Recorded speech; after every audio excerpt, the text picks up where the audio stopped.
Dans cette vidéo, nous allons nous intéresser à l'installation de Matomo et Matomo Tag Manager sur votre site WordPress en utilisant le plugin Matomo Sidekit. Le plugin est gratuit et est directement disponible dans la marketplace de WordPress.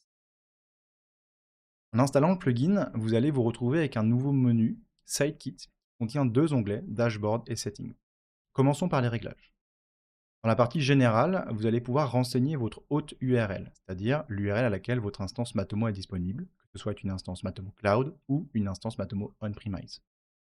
Vous allez ensuite devoir renseigner l'identifiant du site renseigné dans Matomo et, si vous le souhaitez, l'identifiant de votre conteneur, si vous utilisez Matomo Tag Manager.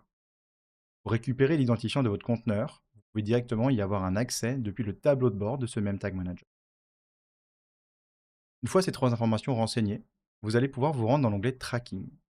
L'onglet Tracking vous propose différentes méthodes pour collecter l'information.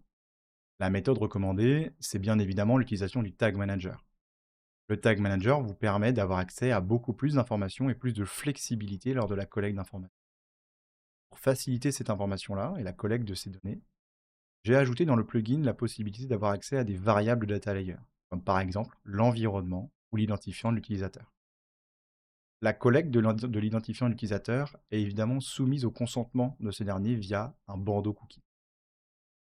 Vous pouvez également exclure certains rôles connectés à l'administration de votre WordPress directement en cochant cette checkbox. Par exemple ici, tous les utilisateurs authentifiés à mon site web et qui ont le rôle administrateur ne seront pas pris en compte par Matomo. Si maintenant vous souhaitez utiliser la version classique du code de suivi, vous allez pouvoir directement choisir quel mode de consentement vous souhaitez avoir. Soit il est complètement désactivé, soit il nécessite le consentement total, soit il nécessite le consentement au cookie pour fonctionner. Vous allez pouvoir également activer une fonction Heartbeat Timer qui permet de mieux calculer la durée de session de chacun de vos utilisateurs. Cette option est nativement intégrée dans le Tag Manager. Vous avez également la possibilité de suivre le User ID, toujours en ayant le consentement de la part de l'utilisateur, et la possibilité d'exclure certains rôles du tracking global de Matomo. Vous pouvez également vous rendre directement sur le tableau de bord. Donc ici, on va vous demander une clé d'API. Cette clé d'API, qui n'a pas besoin d'avoir tous les rôles, elle peut uniquement avoir un rôle de lecture seul, vous permettra derrière d'afficher un tableau de bord dynamique avec l'ensemble des données collectées depuis Matomo. Donc un tableau de bord minimal, mais qui permet d'avoir des informations pertinentes pour l'utilisateur de votre site.